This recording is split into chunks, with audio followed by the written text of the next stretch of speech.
Welcome to Dreamscribe, your companion on the journey to peaceful sleep. Before you drift off, don't forget to like and subscribe. It helps this calming community grow. Where in the world are you tuning in from? The road to nowhere. I always told myself I wasn't afraid of the dark. It was a lie, of course, but it's easier to pretend when you're wrapped up in city lights, surrounded by people, and never really alone. Out here, though, where the nearest town was over an hour away, and the only company I had was the old RV's wheezing engine, the dark felt different. Heavier. Hungrier. I was on my way to visit my sister in Oregon, taking the scenic route through the back roads to avoid traffic. Just me, my RV, and the open road. I didn't mind the solitude. I'd always been the type to enjoy long, quiet drives. But as the sun dipped behind the distant hills, painting the sky in streaks of orange and violet, I realized I had nowhere to stop for the night. The road stretched ahead, empty and unyielding. No gas stations, no motels, no signs of civilization at all. I checked my GPS, but the signal was weak, flickering in and out. That's when I saw the sign. I let out a breath I didn't realize I was holding. Finally, I hadn't even noticed a river nearby, but at that point I didn't care. I just needed a place to park, sleep, and get back on the road in the morning. When I pulled in, the rest stop was nearly deserted. Just a small clearing off the road with a couple of wooden picnic tables, a rusted trash bin, and a solitary street lamp casting a sickly yellow glow over the gravel. The only other vehicle was a beat-up old pickup parked near the edge of the lot, but I didn't see anyone around. Good. That meant no distractions. I parked near the lamp, hoping it would make me feel a little safer, and went about my usual routine.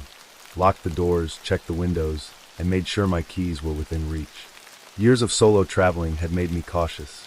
The night was eerily quiet. No wind, no crickets. Even the usual hum of distant traffic was absent, as if the world had suddenly gone still.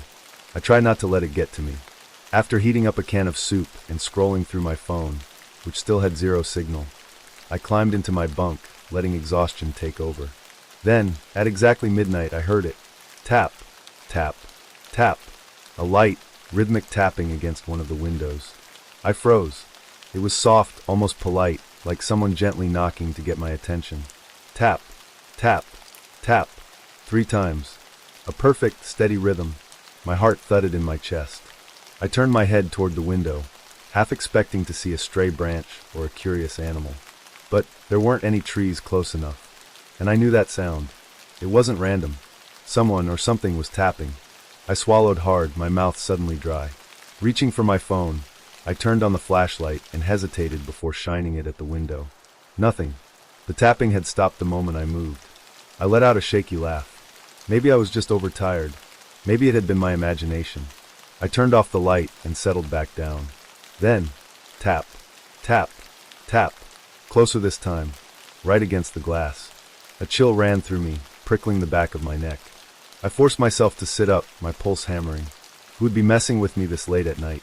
I thought about the pickup truck I had seen earlier. Maybe someone had been watching me and decided to play a prank. I grabbed my flashlight again, this time standing up and moving toward the window. With a deep breath, I yanked the curtain aside and shined the beam outside. Still nothing. The gravel lot was empty. The truck was still parked at the far end, but I couldn't see anyone near it. No movement, no shifting shadows, just the eerie stillness of the night. I exhaled sharply, rubbing my face. I was being paranoid. Still, I double-checked the locks and sat on the edge of my bed, listening. Nothing. Minutes passed. The silence stretched on. I decided I wasn't going to let a weird noise ruin my sleep. It had to be my imagination. Lying back down, I pulled the blankets up to my chin and closed my eyes. A few moments later, I started to drift. Tap, tap, tap. Right. By my head. I bolted upright so fast I nearly knocked over my nightstand. The tapping had moved. It wasn't coming from the side window anymore. It was at the front windshield, directly in front of the driver's seat. My breathing turned shallow. I wasn't imagining it. Someone or something was outside. I hesitated, then turned on the overhead light in the RV, illuminating the space. For a moment, everything looked normal. Just my cluttered belongings, my old travel mug, the worn-out dashboard. Then I noticed the windshield. I couldn't see outside. The light reflected the inside of the RV too clearly. But then something changed. The reflection shifted ever so slightly, like a delayed mirror. My own reflection was staring back at me, same messy hair, same tense posture, but it wasn't moving at the same time. I blinked. My reflection didn't. Cold terror gripped my chest. Slowly, I reached up and ran a hand through my hair. The version of me in the reflection hesitated before copying the motion. Then, tap, tap, tap. My reflection smiled. I stumbled back, knocking into the kitchenette counter. The moment I moved, the reflection snapped back to normal, mirroring me exactly. I could still feel the imprint of the too-wide grin lingering in my mind, even though it was gone now. I turned off the overhead light, forcing myself to face the windshield again. The moment my RV went dark, I saw it. Outside, standing just beyond the glow of the street lamp, was a tall, thin figure. It was barely visible, its form stretched and wrong, as if it had too many joints in its arms. And its fingers were impossibly long and bony, hanging down almost to its knees. It didn't move, didn't breathe. It just stood there, watching. I couldn't move, couldn't breathe. Then, as the clock struck 12:01, it vanished. The rest of the night was silent. No more tapping, no movement outside. I didn't sleep. I just sat there, heart pounding, waiting for something to happen. By morning, it was as if nothing had happened at all. The lot was empty. The pickup truck was gone. The only sign that anything had been there were the faint smudges on my windshield. Smudges that looked an awful lot like fingerprints. But impossibly long, and far too many. As I pulled out of the rest stop and back onto the highway, I told myself I was leaving whatever that was behind me. But deep down, I knew the truth. Midnight would come again, and so would the tapping. Morning light cut through the trees as I pulled the RV back onto the road, but it did nothing to shake the feeling clinging to my skin. Sleep had been impossible. The memory of those long, bony fingers tapping against the glass still echoed in my mind, an unnatural rhythm that I couldn't forget. I told myself, no, I forced myself to believe it had been some kind of stress-induced hallucination. Maybe I was just exhausted, and my mind had conjured something from the shadows. But that didn't explain the faint smudges on my windshield, the ones shaped like handprints. Too many fingers. Too long. I swallowed hard, gripping the wheel tighter. Forget it. Move on. The road stretched ahead, winding through a thick forest. The GPS was still unreliable, flickering in and out, as if the backroads themselves wanted to keep me lost. I'd always liked taking the scenic route, small highways, quiet places, just me and the open road. But for the first time, the isolation didn't feel peaceful. It felt wrong. Every so often, I glanced at my side mirrors, half expecting to see something, some tall, unnatural figure standing just behind the RV. But there was nothing, just the empty road. I was about an hour into the drive when I saw him. A hitchhiker. He stood near the tree line, not sticking out a thumb, not waving, just standing there, watching. I slowed down on instinct, trying to get a better look. Something about him felt off. He was tall and lanky, his clothes worn and tattered, as if he'd been on the road for weeks. His head was tilted slightly, like he was listening for something I couldn't hear. I should have just kept driving. But as I passed, his head snapped toward me, and he smiled. It wasn't a normal smile. It was too wide, too stretched, like his skin was being pulled from the inside. I felt a jolt of cold terror in my chest. The RV wasn't moving fast, and for a second, I thought he was about to step into the road. I gripped the wheel, ready to swerve if I had to. But then he was gone. One blink. That's all it took. The road was empty. There hadn't been time for him to run back into the woods. There was nowhere for him to go. He had just vanished. My breath came fast and shallow. I pressed the gas pedal harder, my hands cold on the wheel.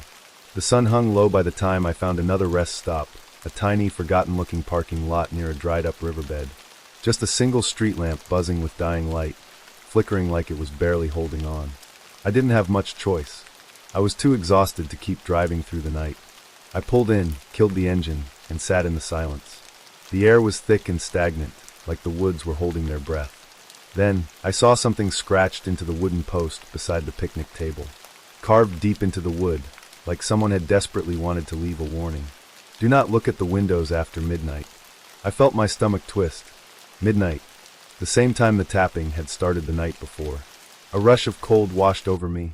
I turned toward the RV's clock, 11:42 p.m. 18 minutes. My pulse pounded in my ears. I had two choices: drive away and risk exhaustion taking over on the road, or stay and follow the warning. I should have left. I should have left. Instead, I locked the doors, shut the curtains, and sat in the dark, heart hammering as I waited for midnight to come. The first tap came at exactly 12 a.m. Tap, tap, tap. My breath caught in my throat. It was soft this time, hesitant, like it was testing me. Do not look at the windows. I squeezed my eyes shut. The tapping continued, growing more confident. A steady, rhythmic pattern, like a finger idly drumming on a table. Tap, tap, tap. My hands clenched into fists. It wants me to look. Every instinct screamed at me to glance at the window, just a quick peek, just to confirm. But I didn't. I stayed still. The tapping stopped. The silence was worse. Then, a new sound. A long, slow dragging noise, like nails scraping down the side of the RV. My stomach turned. It moved from the back of the RV to the front, inch by inch, as if something was circling me. I pressed my back against the seat, trying to make myself as small as possible. Then, just outside the passenger side window, I heard it. A whisper.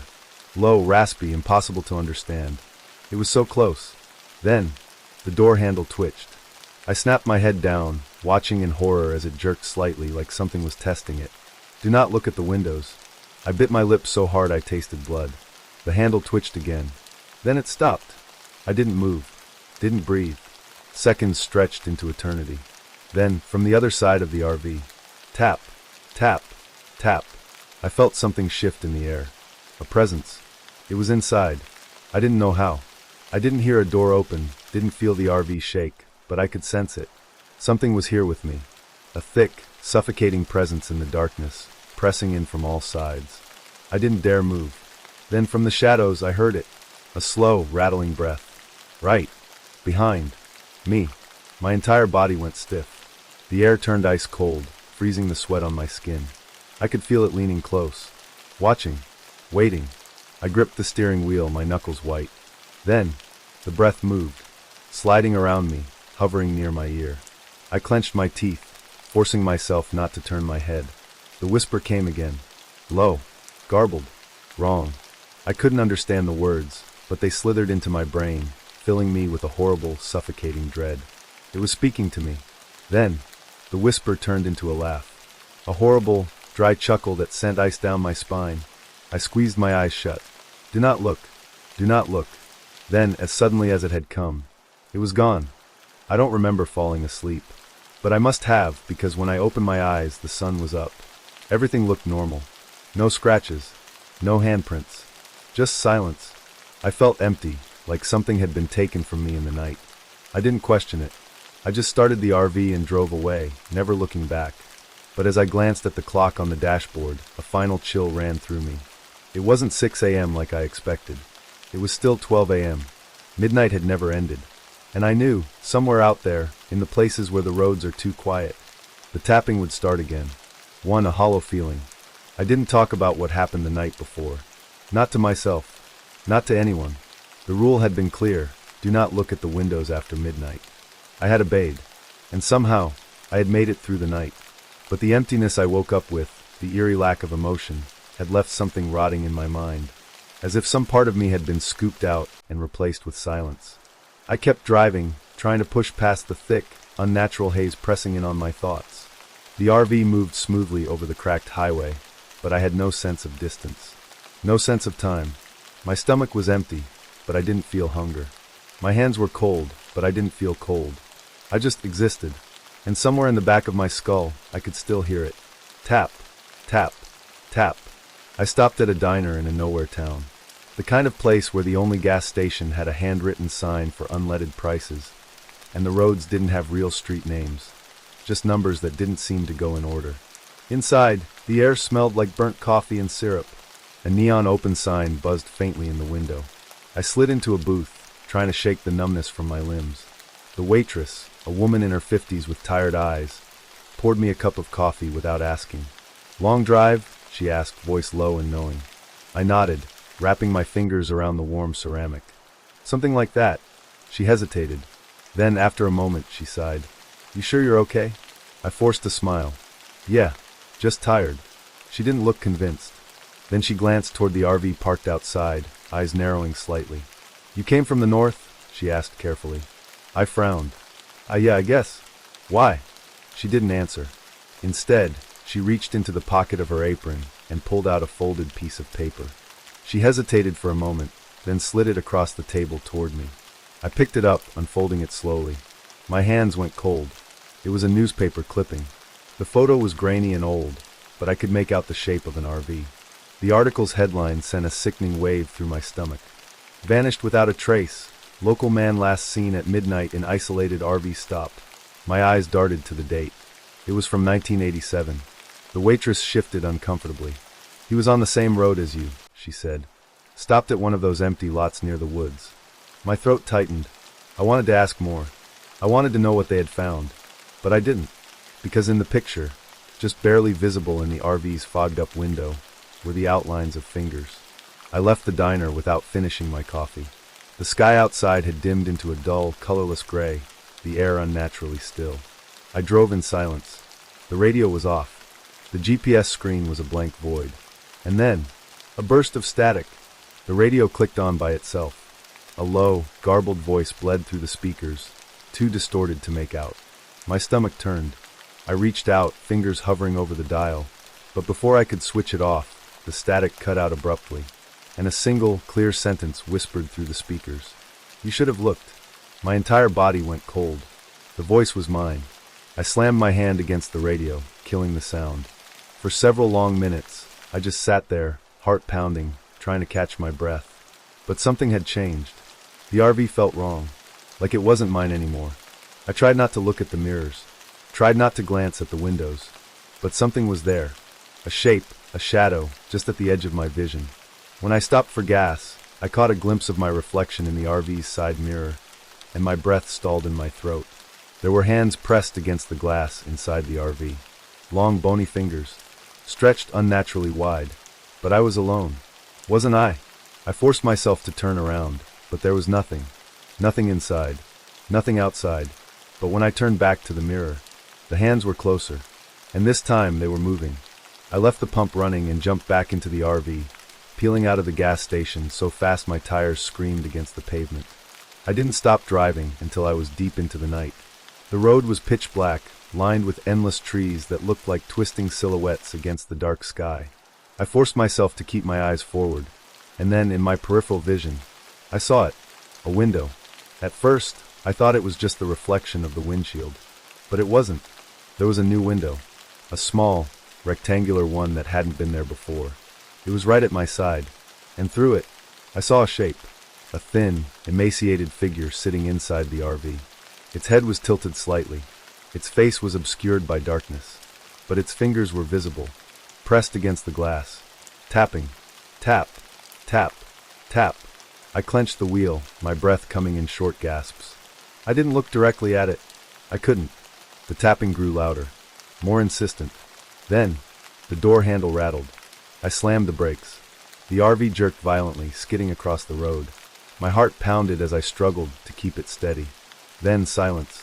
The tapping was gone. The window was gone. Everything felt still, empty. But I wasn't alone. I could feel it. A presence. Behind me. I didn't turn around. My hands shook as I gripped the wheel, staring straight ahead. And then, a slow, cold breath brushed against the back of my neck. A whisper followed. Look at me. I squeezed my eyes shut.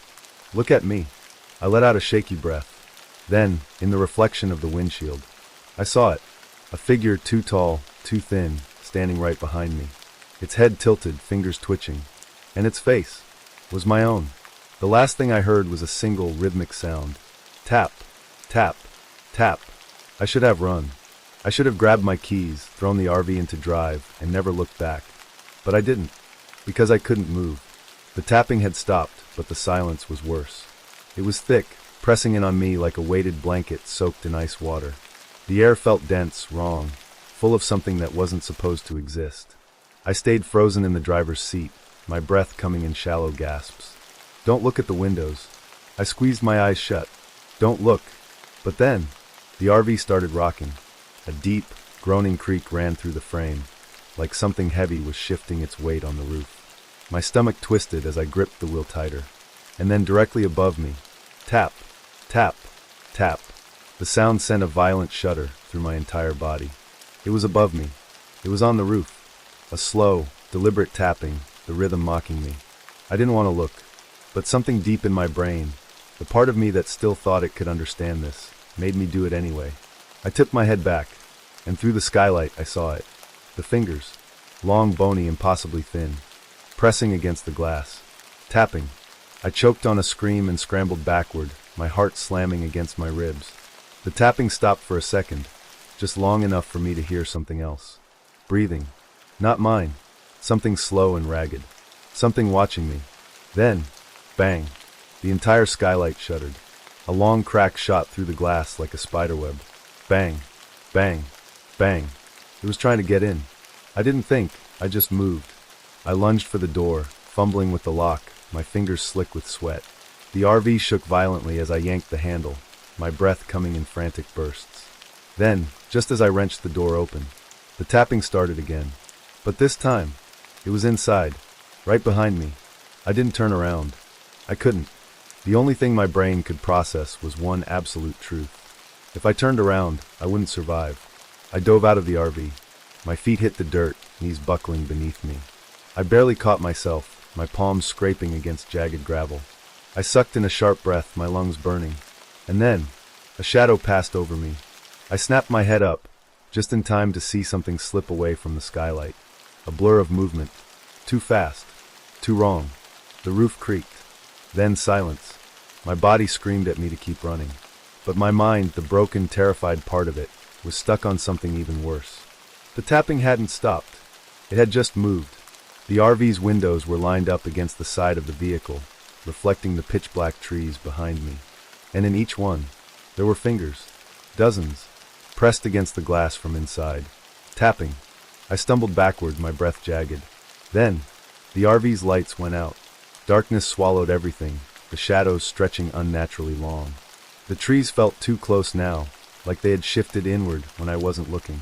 And then, from somewhere deep in the woods, a voice, a low, hollow whisper, calling my name. Come back inside. I felt something tug deep inside my chest. A pull, not physical, but something else. Like my mind was being dragged toward that voice, toward the RV, toward the fingers. The tapping grew louder, more frantic. I pressed my hands over my ears, but the whispering didn't stop. It burrowed into my skull, curling around my thoughts like smoke. I squeezed my eyes shut. I had to run. I had to. The tapping stopped, and something grabbed my wrist. A jolt of ice shot through my veins. My body seized as a grip tightened around my wrist, cold and thin, too many fingers, nails like splinters digging into my skin. I wrenched myself away with a desperate yell, stumbling forward. The RV door slammed shut behind me. And then, a sound I will never forget. A low, guttural chuckle. I turned my head slowly. There, just beyond the reach of the moonlight, something stood at the edge of the trees. Tall, gaunt, wrong. Its limbs were too long, joints bending at angles that didn't make sense. And its fingers, they twitched, moving in perfect, rhythmic motion. Tap, tap, tap. I felt my stomach twist into a sick knot. The figure didn't move. It just stood there, watching me, waiting. Then, without a sound, it lifted one hand and pointed, not at me, at the RV, at the window, where something was watching from the inside. Something that looked just like me. My blood turned to ice. My reflection wasn't my reflection. Inside the RV, behind the glass, a mirror version of me stood staring back. But it wasn't me. The eyes were wrong. Too hollow. Too deep. And the hands, they were pressed against the glass. Tapping. I staggered backward. My mind screamed at me to move, run, escape. But my body locked up. Then inside the RV, the other me smiled. Not a human expression. Something else. Something using my face as a mask. And then, it opened its mouth. I couldn't hear the words, but I knew what it was saying. Let me out. The thing in the woods tilted its head. Then it started moving. Not walking, gliding. Straight for me. My limbs unlocked. I turned and bolted toward the RV. Not because I wanted to, but because something in my head told me I had no choice. As I grabbed the handle, the door swung open, and the other me stepped out, still smiling. The fingers twitched at its sides, moving like they were still tapping against invisible glass. I froze. I couldn't breathe. I couldn't move. Then, it reached for me, and the moment our fingers brushed, the world shattered. A deafening noise, like every window in the world breaking at once, ripped through the night. Everything went black. I woke up inside the RV. Morning light streamed through the windows. The air smelled normal again. The woods were silent. For a moment, I thought, had it been a dream? Then I looked at the window and saw the fingerprints, pressed against the glass, on the inside, and when I reached out to touch them, I heard it. Tap, tap, tap, behind me, right where I had been standing. The new silence. Morning came too quickly. I don't remember falling asleep. I don't even remember getting into bed. But when my eyes blinked open, I was lying on the narrow mattress in the back of the RV, tangled in sheets that smelled like sweat and fear. The morning light filtered through the windows, painting the walls in soft gold, but it did nothing to warm the ice still lodged in my chest. For a moment, I lay there, staring at the ceiling, my breath slow and shallow. Maybe it was over. Maybe it had just been a dream. Maybe. My gaze slid toward the window, and my stomach dropped. The glass was covered in fingerprints, pressed against the inside. Not just one set, dozens. I sat up too fast, my head swimming. The world tilted for a second before steadying again. My pulse pounded in my ears, drowning out the silence. I turned slowly toward the kitchenette. The silverware drawer was open. I hadn't opened it, but the thing that hollowed out my lungs wasn't that. It was the coffee mug on the counter. Still steaming. Still warm. Like someone had just been here. Like someone still was. I stumbled out of bed, my legs weak beneath me. I needed air. I needed to get out. But the moment I stepped toward the door, I saw something move. In the mirror, my body turned to ice. I was standing alone in the RV, but the reflection wasn't alone. There was a figure behind me. A man, pale, gaunt, his skin stretched too tight over his skull. His fingers were long, unnaturally long. They twitched at his sides, moving in an absent rhythm. Tap, tap, tap. I spun around. Nothing. Just empty air. I turned back to the mirror, and he was closer, smiling. His lips didn't move, but I could hear his voice. A whisper. Faint. Hollow. Let me in. A sharp knock at the RV door made me jump. I swallowed hard, my throat sandpaper dry. It had to be a ranger, or a fellow camper. Someone normal. I forced my feet forward, reaching for the handle. My fingers hesitated over the lock. Something in my gut twisted. The knocking continued. Tap, tap, tap. My chest seized. Not a knock. Fingers, drumming against the door in that same, steady rhythm. I backed away. The tapping grew louder. More hands. More fingers. Scraping. Scratching. Sliding over the windows, the roof, the walls. The RV rocked. Then, silence. I held my breath. Seconds stretched into eternity. Then, from the other side of the door, my own voice. Open the door. I shook my head. I clenched my fists, pressing them against my temples. This isn't happening. This isn't happening. But the voice came again. Open the door. Calm. Patient. And exactly like me. A shadow shifted behind the frosted window. My shadow. But I wasn't standing there.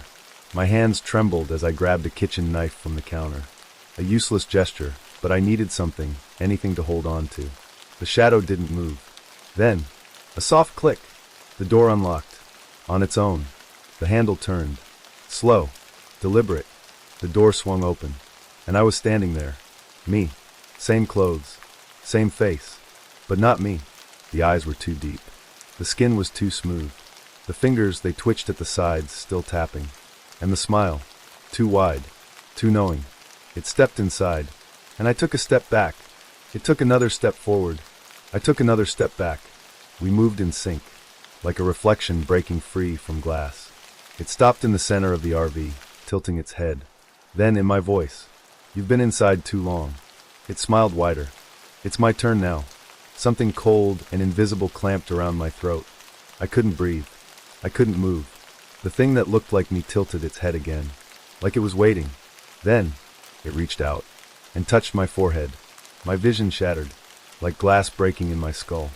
For a moment, there was nothing. Then, I heard it. A sound. Not tapping. Not whispering. A voice. My voice. From the outside. Let me in. The RV door was closed again. Locked.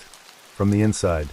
I was outside, standing in the trees, looking in, watching myself. The other me, the one inside, was sitting in the driver's seat, drinking coffee, moving normally, like nothing had happened, like it had always been in there, and I had always been out here. I reached up, pressed my fingers against the window, and tapped. Tap, tap, tap. The other me froze. Then slowly it turned. Our eyes met. It smiled, and lifted a hand. Not to wave, to tap back. Next story. I always told myself that I was the kind of person who wasn't easily scared. I'd been on countless road trips, camped out in some of the most remote places imaginable, and spent years living life on the road in my RV. I thought I had seen it all, the weird, the eerie, and even the outright unexplainable. But nothing could have prepared me for what happened at that nameless, empty campsite deep in the woods. It started like any other stop. The sun was just beginning to set, painting the sky in hues of burnt orange and deep violet as I drove down a narrow, winding road that barely seemed wide enough for my RV. I had been driving for hours, my back aching from sitting too long, and all I wanted was to find a quiet place to park for the night. My GPS had stopped working an hour earlier, and my phone had lost service even before that. But I wasn't too worried.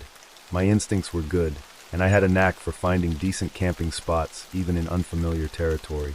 When I finally spotted the small wooden sign that simply read campsite nailed to a tree at the side of the road, I figured it was as good a place as any. There was no entrance booth, no other vehicles in sight, just an overgrown dirt path leading deeper into the dense forest. The place looked abandoned, but not in a way that made me uneasy. If anything, I was relieved. A quiet night without other campers meant no noise, no distractions, just me, my RV, and the peaceful sounds of nature. I pulled in, following the uneven path until I reached a small clearing surrounded by thick trees.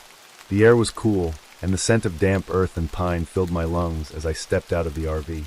The only sounds were the distant chirping of crickets and the occasional rustle of leaves in the breeze. It was perfect.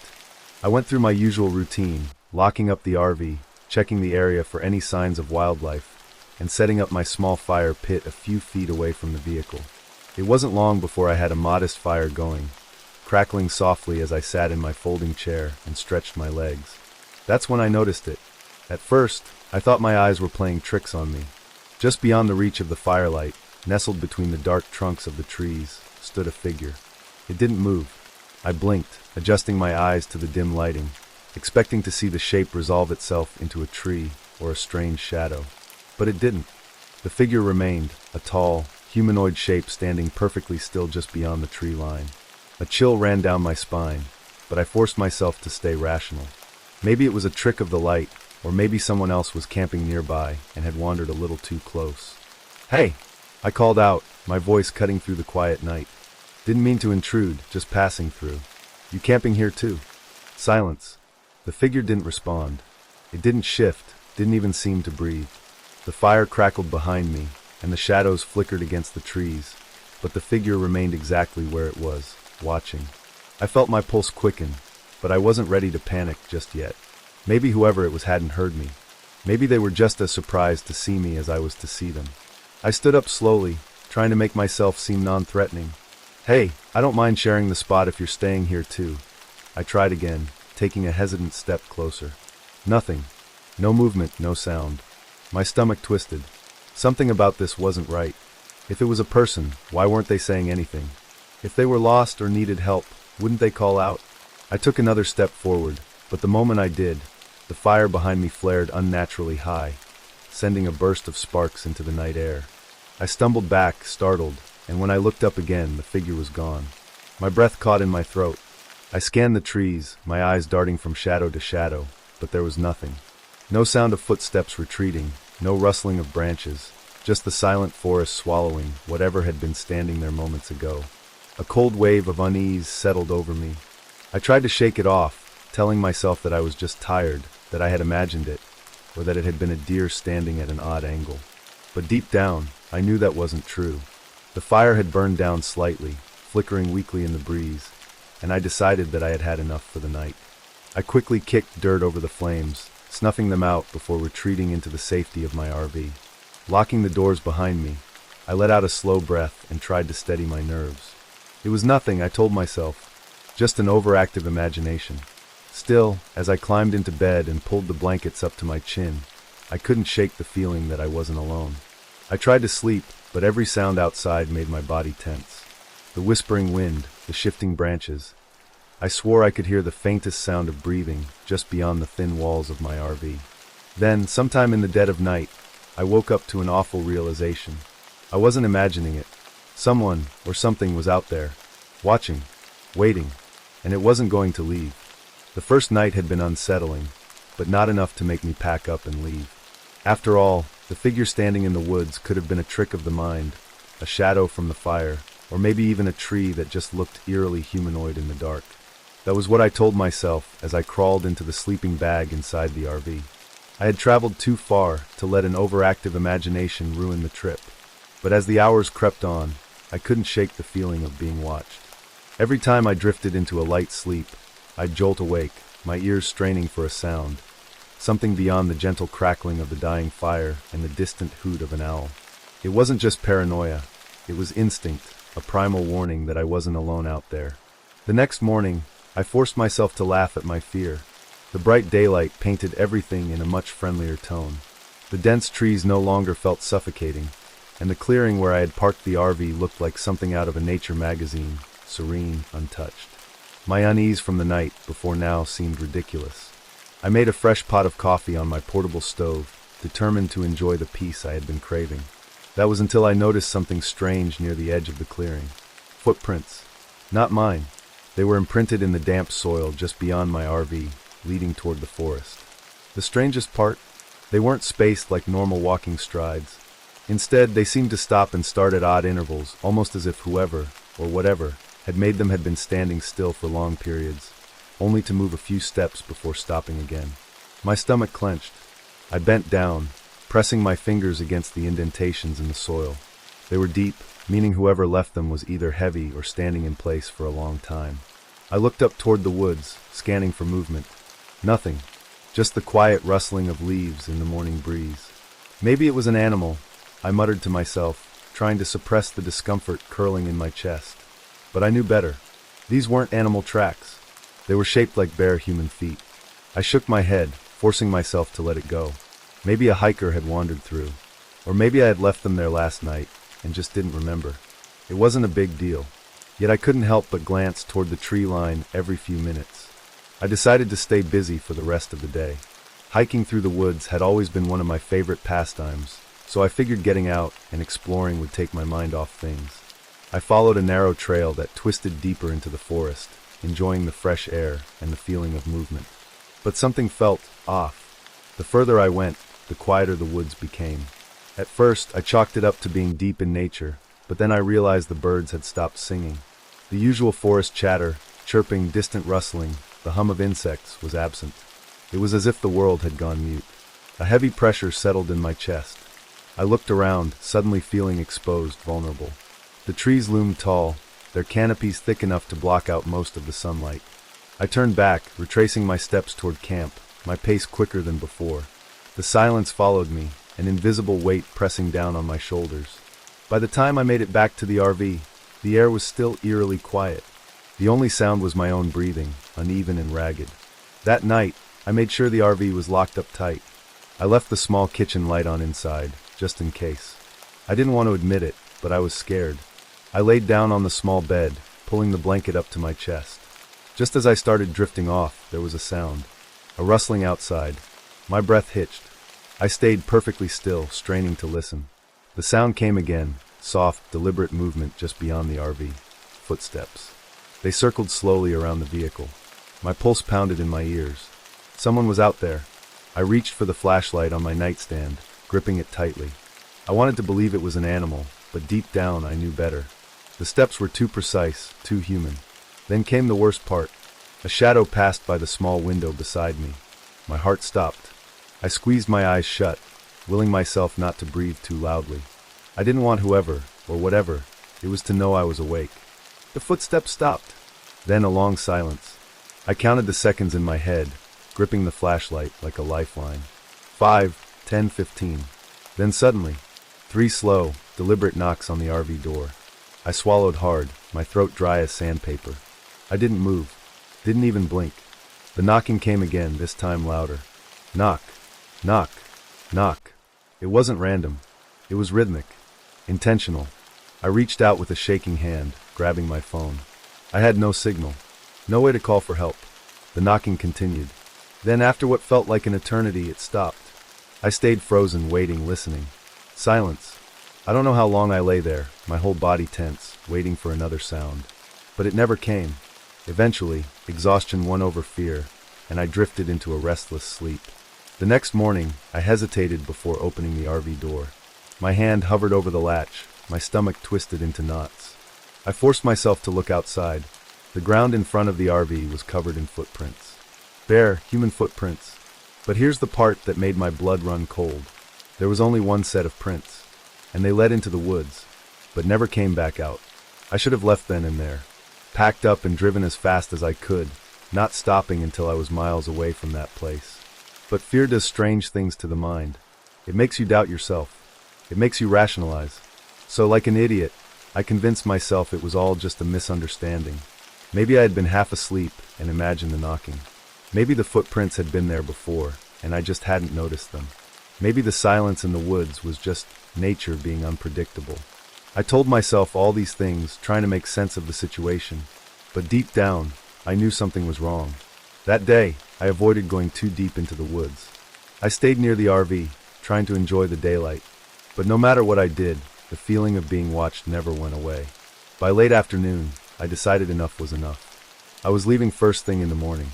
But as the sun dipped below the horizon, casting long shadows through the trees, I caught something in the corner of my eye. A figure, standing just at the tree line, watching me, not moving, not leaving, just standing there. I backed away, my chest tightening. It was tall, unnaturally so. Its head tilted slightly, as if studying me. The last rays of sunlight barely illuminated its form, but I could make out the vague shape of its limbs, too long, too thin. And then, as the darkness settled, it was gone. I scrambled into the RV, locking the door behind me. I wasn't imagining things. I wasn't alone out here. Something was watching me, and it wasn't going to let me leave. The unexplainable intensifies. The next night, I told myself I wouldn't look. I wouldn't acknowledge the figure. Maybe, just maybe, if I ignored it, it would disappear. But deep inside, I knew that wasn't true. The woods felt different now. Heavier. Every rustling leaf, every distant snap of a twig sent a pulse of dread through me. The air carried something thick, something oppressive, like a silent warning pressing against my chest. I locked the RV doors early, shut all the blinds, and tried to lose myself in an old book. It was pointless. I read the same sentence over and over, the words blurring into nothingness. My ears were too busy straining, listening, waiting. At exactly 11:43 p.m., the atmosphere inside the RV shifted. A single knock, not on the door, but on the side panel near the window. Tap, tap, tap. Slow, rhythmic, deliberate. I froze, my fingers tightening around the book. My breath stopped in my throat, ears ringing from the sheer pressure of the moment. I told myself it was a branch, a squirrel, something mundane. But deep down, I knew better. I had heard that sound before. I had felt the weight of that presence before. I gritted my teeth, forcing my hands to stay steady as I reached for my phone. I could call the police, tell them someone was lurking near my RV. But what would I say? That a motionless figure had been standing in the woods for 2 nights? That something knocked on my RV without leaving footprints? I already knew how that conversation would end. Tap, tap, tap. It was getting louder, closer. The air in the RV turned ice cold. My breath came out in visible puffs, and the metal lining of the table near me began to frost over. My heart pounded as I reached for the curtains, my fingers trembling uncontrollably. I told myself not to look, but some terrible, primal instinct forced me forward. I needed to see. With agonizing slowness, I peeled back the edge of the curtain, just enough to peek outside. The figure was closer, no longer at the tree line, but standing at the very edge of the clearing. Still unmoving, still watching. My stomach churned. My vision swam. Every nerve in my body screamed for me to look away, to shut the blinds, to pretend I had never seen it. But I couldn't move. My eyes were locked on the dark, humanoid shape, and then for the first time it moved. Not a step, not a twitch, but a subtle shift of weight, as if adjusting, as if acknowledging my gaze. I stumbled backward, my breath coming in ragged gasps. The air in the RV was suffocatingly still, pressing in on me from all sides. My hands fumbled for the light switch, flicking it on in a desperate attempt to chase away the shadows. The second the light illuminated the RV, the knocking stopped. Silence. For a few minutes, all I could hear was my own ragged breathing, my heart hammering against my ribs. I refused to look outside again. Instead, I backed away, forcing myself toward the bedroom. I didn't sleep. I lay awake in bed, staring at the ceiling, feeling the weight of unseen eyes pressing into me. The watcher hadn't left. I knew that much. Even with the lights on, even with the blinds shut tight, I could feel it. Something had changed. Something was worse now. I wasn't just being watched. I was being waited for. The next day, I tried to convince myself that I had imagined everything. The sleepless nights were messing with my head. Maybe I was just tired, overworked. Maybe my brain was taking normal sounds and twisting them into something sinister. But deep down, I knew better. The first thing I did was check the area around the RV. The ground was undisturbed. No footprints, no scuff marks, nothing to suggest someone had been knocking on my RV all night. Except for one thing. The trees at the edge of the clearing, where the figure had stood, were different. Their bark was stripped away in long, jagged patterns, almost like something had dragged its fingers across them, peeling away the outer layer. The markings were erratic, deep. The trees looked wounded. I backed away slowly, my pulse quickening. That was when I noticed something even worse. The trees had moved. Not fallen, not shifted by the wind. They had moved. The opening to the path where I had entered the campground was gone. The trees now stood packed tightly together, their gnarled limbs intertwining like skeletal fingers. The path, my way out, was gone. My breath hitched. I stumbled forward, reaching out, pressing my palm against the bark of one tree, feeling the rough texture bite into my skin. My other hand dug into my pocket, pulling out my phone. I checked my GPS. No signal. No service. I should have been panicking. I should have been running back to the RV, grabbing my keys, trying to drive away. But I didn't. Because somehow, in the back of my mind, I already knew the truth. I was never supposed to leave. That night, I stayed awake, the RV locked down, the lights on. But it didn't matter. The knocking came anyway. This time, it wasn't just at one window. It was at all of them. Soft, deliberate taps. Tap, tap, tap. Then silence. Then tapping on the other side. I sat frozen at the table, my breath caught in my throat. My fingers dug into the tabletop, so hard my knuckles ached. I refused to look. I refused to acknowledge it. Tap, tap, tap. The air grew heavy, thick, pressing against my skull. A high-pitched ringing filled my ears, drowning out everything else. I squeezed my eyes shut, clutching my head. And then, just as I felt I was about to break, the tapping stopped. The silence that followed was wrong. Too deep, too absolute, like the world itself had stopped breathing. And then outside my window, a voice. Low, garbled, impossible. Why won't you come outside? A single tear slipped down my cheek. My hands shook violently as I clamped them over my ears. I didn't answer. I couldn't, because whatever was out there wasn't human, and it was getting closer. The climax. The fire had burned low, casting long, twisting shadows along the edge of the woods. My breathing was shallow, my pulse a frantic drum against my ribs. The figure was still there, unmoving, watching.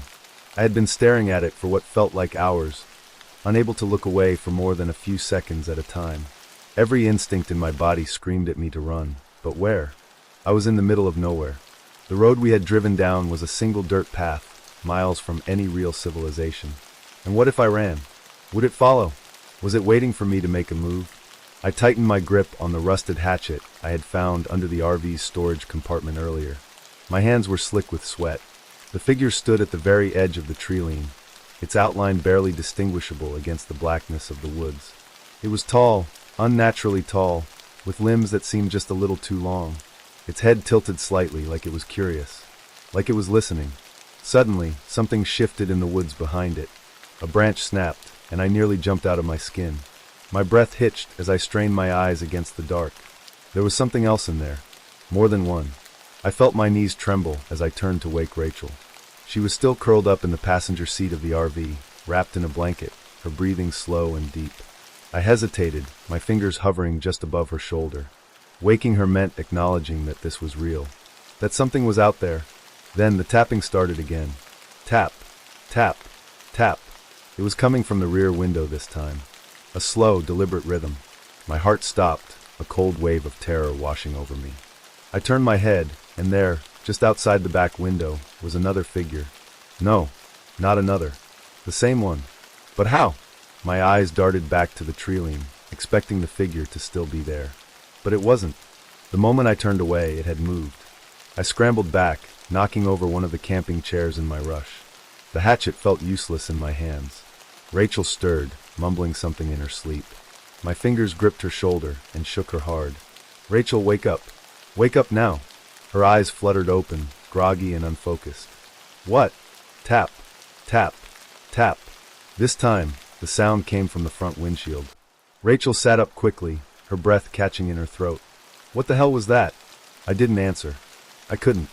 My throat had tightened, strangling any words before they could escape. Slowly, I turned my head toward the windshield. The figure stood inches from the glass, its long, bony fingers resting against it. Its head was tilted to the side, as if observing us. The fire outside flickered, illuminating its face for the first time. There were no eyes, no features, just smooth, stretched skin where its face should have been. Rachel screamed. The thing pressed its fingers harder against the glass, the tips making an awful squeaking sound as they dragged downward. It was playing with us, testing us. The RV engine. I fumbled for the keys, my hands shaking so violently that I nearly dropped them. Rachel scrambled into the driver's seat, turning the ignition. The engine sputtered, coughed, and then died. The thing at the windshield didn't move. But I swear I saw its mouth, if it even had one, start to stretch into a grin. My breath came in ragged gasps. The woods behind it rustled again, movement spreading through the trees. More shapes, barely visible, shifting just beyond the firelight. We weren't alone. Rachel turned the key again, slamming her foot on the gas. The RV shuddered to life, its headlights flickering on and illuminating the forest beyond. Dozens of figures stood at the edge of the light. My blood ran cold. They were everywhere. The same impossible shape, the same blank faces, the same tapping fingers. The one in front of us slowly lifted its hand, placing a single finger against where its lips should have been. Shh! Then all at once they moved. The RV lurched forward as Rachel floored the gas, tires kicking up dirt and gravel. The figures swayed, but they didn't give chase. They only stood there watching, their heads turning in perfect unison as we sped past them, barreling down the dirt road like our lives depended on it. Because they did. I twisted in my seat, heart pounding, expecting to see them disappearing into the distance. But they didn't disappear. They were still standing there, still watching, still waiting. And I knew deep in my bones that this wasn't over, that it would never be over, because no matter how far we drove, no matter how fast we ran, they would always be watching. Open-ended or psychological horror conclusion. The silence in the RV had become unbearable. Every breath I took felt too loud. Every shift of my body made the vinyl seat beneath me creak like a gunshot in the oppressive stillness. The figure was still there, always there, a black silhouette against the treeline, just far enough away that I couldn't make out the details of its face, if it even had one. Hours had passed. The fire outside had long died, and now only the faint glow of the moon illuminated the campsite. The figure never moved, never twitched, never reacted. It simply watched. I hadn't told Michelle about it. What good would that do? She was already on edge after the sounds, the shadows between the trees, the vanishing footprints. I didn't want to push her over, but I knew she had seen it too. Every so often, she would glance toward the window, her expression tightening, her hands gripping the blanket around her shoulders just a little tighter. "Let's go to bed," she finally whispered. Her voice was fragile, as if speaking too loud would make it real, would invite it closer. I nodded, but sleep was impossible. Even with the curtains drawn, I could still feel it. A pressure in the air, a sensation of being watched so intensely that it wormed its way under my skin. My mind conjured the worst possibilities. What if I opened my eyes in the middle of the night and it was closer? What if I blinked and it was right against the glass? What if it had always been inside, just waiting for the right moment? A tap. A single, deliberate tap against the RV door. Michelle stiffened beside me. I could hear her breath catch, her entire body going rigid under the blanket. My heart thundered in my chest. Another tap. Not a knock. A tap. Slow, calculated. As if it wanted us to know it was there. As if it wanted to test how much we would take before we snapped. The thought of opening the door was unthinkable. I didn't even want to lift the curtain. I wanted to believe that as long as I didn't acknowledge it, As long as I didn't let it know I was aware of it, I would be safe. Another tap. I clutched Michelle's hand under the blanket. Her fingers were ice cold. The tapping stopped. Silence stretched out like a noose tightening around my neck. The only sound was my own heartbeat hammering in my ears. Then came the footsteps. Slow, measured, pacing around the RV. A full circle. Something was breathing just outside the walls of the RV. I could hear it. A deep, steady inhale. A pause. A long, deliberate exhale. It wasn't human. There was something wrong with the rhythm, with the sheer depth of it. And then it laughed. A sound so thin, so sharp, it was barely above a whisper. A choked, gurgling giggle that cut through the night like a blade. I squeezed my eyes shut. I didn't want to know. I didn't want to see. The laughter faded. And then nothing. Minutes passed. Maybe hours. I don't know when exhaustion finally took me, but when I opened my eyes, it was morning. Sunlight streamed through the windows, warm and golden, as if the night had never happened. The trees swayed gently in the breeze. Birds chirped. It was a perfect, quiet morning. Michelle was already up, standing at the RV door with her arms wrapped around herself. Her back was to me, but I could see the tension in her shoulders. I hesitated before joining her. When I stepped outside, the air was crisp, the scent of pine thick and fresh. The night felt like a dream, like a fevered nightmare that had no place in the daylight.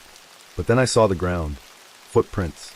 Dozens of them, surrounding the RV in an unbroken circle. Some were deep, pressed heavy into the dirt, while others were faint, as if whatever had made them had been hovering just above the ground. But they weren't human. The toes were too long. The heel was in the wrong place. The gait was unnatural, almost twisted. I felt sick. "We have to leave," Michelle said, her voice hollow. I didn't argue. We packed up in silence, not daring to acknowledge what we had seen. We drove out of the woods, and I told myself I wouldn't look back. But I did, just once. And there it was, standing at the tree line, watching, not moving, never leaving. And I knew, no matter how far we drove, no matter where we went, it would always be there, waiting, watching, smiling. Next story. I've never been afraid of silence. In fact, I've always welcomed it. Life on the road has a way of teaching you that quiet is precious. It's rare. Between the hum of the tires on asphalt, the occasional blare of a truck horn, and the ever-present murmur of the wind pressing against the RV, true silence is hard to come by. When I finally found it, tucked away in a small, isolated rest stop just off a deserted stretch of highway, I should have been grateful. But that silence wasn't peace. It was something else entirely. The night started like any other. I had been driving for hours, and my eyes were burning from staring at the unbroken road ahead. The GPS showed a long, empty highway with no real civilization for another 50 miles, so when I spotted a faded old sign for a rest area up ahead, I took the exit without a second thought. I remember thinking it looked forgotten. There were no other vehicles, no streetlights, just a single cracked pavement loop surrounded by towering pines, their branches casting jagged shadows across the parking spaces. A lone wooden picnic table sat under an old shelter, the paint peeling and faded. I pulled my RV into a spot near the tree line, cut the engine, and let out a long breath. Finally, a place to rest. Stepping out of the vehicle, I stretched my legs and took in my surroundings. It was eerily quiet, no distant hum of traffic, no chirping of crickets or rustling leaves. Even the wind felt dead, as if the entire place was holding its breath. I ignored the unease prickling at the back of my neck. I had spent enough nights alone on the road to know that the mind plays tricks in unfamiliar places. I locked the RV door behind me and walked toward the picnic table, trying to shake the strange stillness around me. The sky was clear, the stars spread out in an endless black canvas. I took a deep breath, trying to let the moment settle, but that's when I noticed it, the first sign that something was wrong. A sound, faint, almost imperceptible, a fluttering noise like dry leaves tumbling across pavement. But there was no wind. I turned my head toward the trees, but I saw nothing. The sound was distant, maybe even imagined. I shook it off and sat at the table, pulling out my phone to check for service. No signal. Not surprising. Places like this were always dead zones. Still, the moment felt heavy, like the air itself was pressing down. Then the sound came again. A whispering rustle, moving through the trees. I stood up, my pulse kicking up a notch. It didn't sound like an animal, nor the wind shifting through the pines. It was too rhythmic, too controlled, as if something unseen was shifting just beyond the reach of my vision. I turned slowly, scanning the shadows. Still nothing. I exhaled sharply and shook my head. I was being ridiculous. My nerves were just frayed from the long drive. I forced myself to sit back down, popping open a water bottle and taking a long sip. But as soon as I did, I heard it again, louder this time. Closer. A soft, whispery fluttering moving along the ground. I whipped my head toward the RV, expecting to see a bird, a bat, something. But the parking lot was empty. The noise had stopped the second I looked. The unease settled deeper. Trying to push it away, I stood up and made my way back to the RV. I told myself it was probably nothing. The kind of noise you only notice when everything else is completely silent. Just my mind playing tricks in an empty place. I climbed inside, locked the door, and tried to settle in for the night. But as I lay down in the dark, that silence pressed in again. I strained my ears, waiting, expecting to hear the usual night sounds. An owl in the distance, leaves rustling, the occasional crack of a branch. But there was nothing. Only the thick, unnatural quiet wrapping around the RV like a suffocating blanket. Then, at exactly midnight, it started again. The fluttering. Not distant anymore. Not subtle. Right outside the window. I bolted upright, heart hammering. The sound wasn't a bird or an animal. It was everywhere, like thousands of tiny wings beating against the air in unison. I grabbed my phone and turned on the flashlight, shining it through the RV window. My breath caught in my throat. There was nothing there. No movement. No bugs. No birds. Just the empty lot and the stillness of the trees. But the sound didn't stop. It surrounded the RV, moving along the sides, shifting toward the roof. I could hear it, tiny, rapid beats pressing against the metal like an unseen swarm trying to get in. I clenched my fists, forcing myself to breathe. The fluttering grew louder, more insistent. I reached for my keys, my body screaming at me to drive. Get out now, leave this place behind. But the moment my fingers wrapped around them, the sound stopped. Dead silence. I held my breath. 1 second. 2. 3. Then, a single, sharp thud on the roof. I nearly jumped out of my skin. My pulse pounded in my ears as I slowly tilted my head up, staring at the ceiling. Something had just landed up there. Something heavy. The fluttering resumed, softer now, as if whatever was outside was waiting. Watching. I gripped the keys tighter. My gut screamed that I had made a mistake stopping here. That I wasn't alone.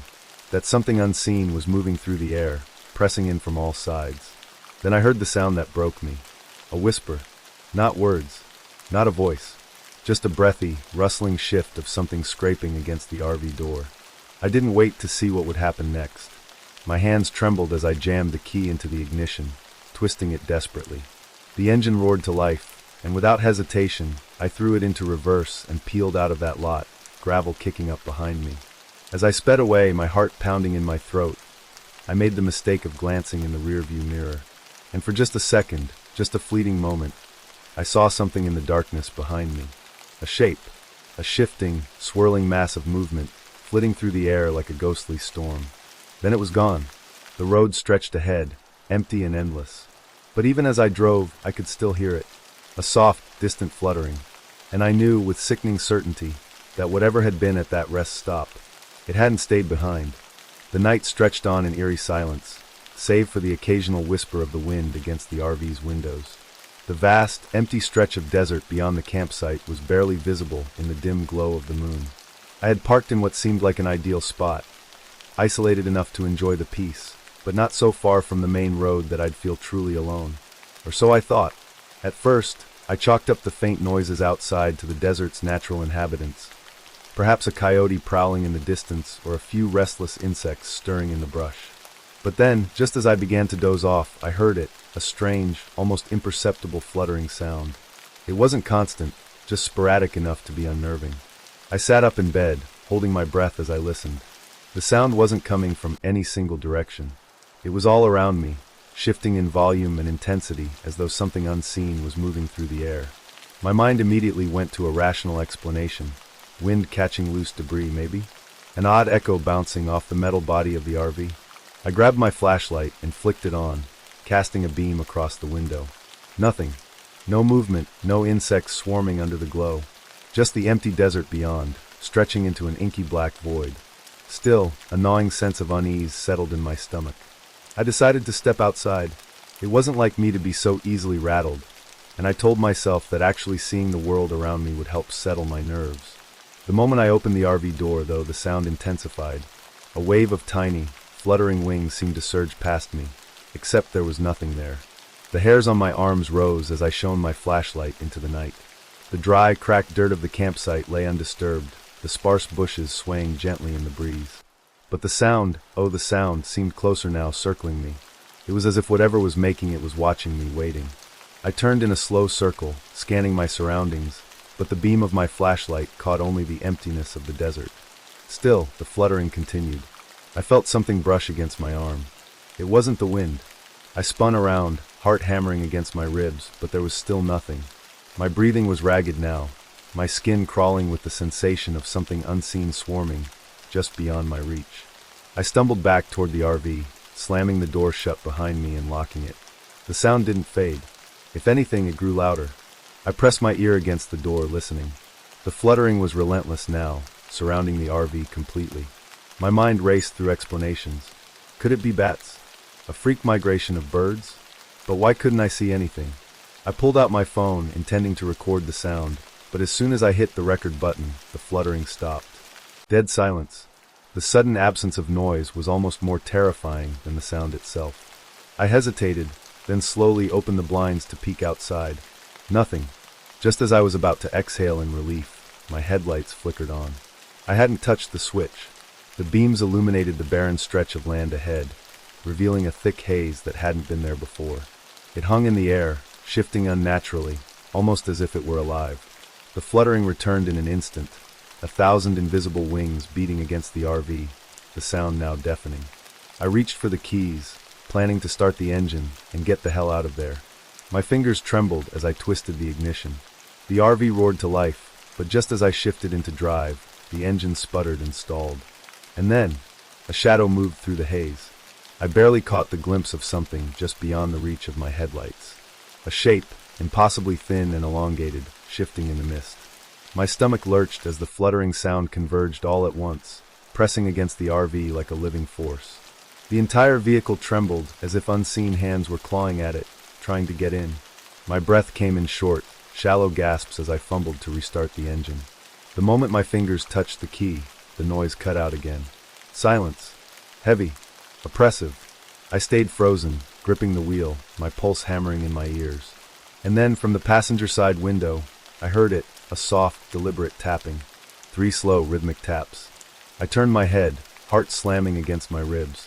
The window was empty, but the tapping continued. I didn't wait to see what was making the sound. With a frantic twist of my wrist, the RV roared back to life, and I slammed my foot on the gas, tearing out of the campsite as fast as the vehicle could go. My headlights cut through the darkness, revealing nothing but the empty stretch of road ahead. But as I drove, the fluttering sound never truly faded. It stayed just beyond the edges of my hearing, waiting. The RV was no longer a safe haven. The air inside felt thick, almost electric, as if it was charged with some invisible force. The faint fluttering sound that had begun as a distant annoyance had now grown louder, denser, as though whatever was out there was closing in. Noah sat on the couch, staring at the door. The night had stretched on endlessly, and exhaustion was beginning to pull at his senses, but fear kept him awake. The steady hum of the unseen swarm had intensified, surrounding the vehicle from every direction. He dared not peek out the windows again. What he had seen before had been nothing, and somehow, that was worse than seeing something. A new sound joined the chorus, a soft scratching against the roof. It was delicate at first, almost hesitant, like fingertips tracing the metal surface. Then the pressure increased. The tapping sound became a rhythmic drumming, 1,000 tiny things scrambling across the top of the RV, shifting, crawling, moving in a synchronized pattern. Noah clutched his phone, the screen's dim glow the only source of comfort in the darkness. He opened the voice recorder and whispered into it, his voice trembling. "I don't know what's outside. It's all around me. It's not the wind, not animals. There's nothing there, but I can hear them." The tapping spread, cascading down the walls like a living wave. Then, without warning, the power inside the RV flickered and died. The ceiling lights buzzed before vanishing into blackness, and even the hum of the refrigerator stopped, plunging the vehicle into absolute silence, except for the swarm. The fluttering turned erratic, panicked. Noah's pulse raced. It was as if whatever surrounded him had reacted to the power loss. He gripped the flashlight on the table, flipping it on with a shaking hand. A narrow beam of light cut through the dark, illuminating the cramped interior, but it provided little relief. A shadow moved across the frosted window near the kitchenette. It wasn't human, nor was it any recognizable shape. It was a distortion, something that warped the air around it. Noah gasped and stumbled backward. The movement stopped, the shape receding as if it had never been there. A sharp thud landed against the side of the RV, rattling it on its wheels. Then another, and another. It was raining impacts, something unseen pelting the vehicle in rapid succession. Noah staggered to the bedroom, shutting the door behind him. He crawled onto the bed, pressing his back against the wooden headboard, his flashlight beam shaking. Then the scratching started inside. Something was under the bed. Slow, deliberate scraping sounds resonated against the floor, like the rustling of dry leaves in the wind. Noah held his breath, his heartbeat pounding in his ears. He forced himself to lean over the bed's edge, aiming the flashlight underneath. Nothing, just the hollow darkness beneath the frame. But the noise remained. It was as if something was just out of sync with reality, not visible to the eye but undeniably there. Noah's breathing turned shallow. He reached out hesitantly and knocked against the wooden floor beneath his mattress. A response came immediately, 2 knocks back, perfectly mimicking his rhythm. He choked on his breath, yanking his hand away. His mind raced for logic, but there was none. Something was imitating him. Something was in the RV with him. A deep, guttural sound reverberated through the walls. Not quite a growl, not quite a whisper, something in between, layered and alien. Noah's stomach twisted with nausea. The sound carried an unnatural quality, like multiple voices speaking at once in a language that didn't belong to this world. The knocking returned, but now it was coming from everywhere. The ceiling, the walls, the floor. A chorus of unseen entities drumming in unison, as if calling out to him. Noah squeezed his eyes shut, gripping his head as the noise became unbearable. He wanted to scream, to beg for it to stop, but something deep inside him warned against making a sound. Then all at once, everything ceased. Silence. Noah cracked his eyes open, his breath hitching. His flashlight flickered. The air was still heavy, the presence lingering, but the swarm had quieted. Then his phone vibrated violently in his lap. His heart lurched as he grabbed it. The screen was blank. No notifications, no messages. But the phone kept buzzing, a static hum bleeding from the speakers. With trembling fingers, he pressed the power button, attempting to turn it off, but the screen remained black, unresponsive. Then, words began to appear on the screen, one by one, typed by an unseen force. "You are not alone." Noah's breath hitched. His pulse was a drumbeat in his ears. He threw the phone across the room, watching as it clattered against the floor, still vibrating, the words flickering. The knocking started again. This time, it came from inside the walls.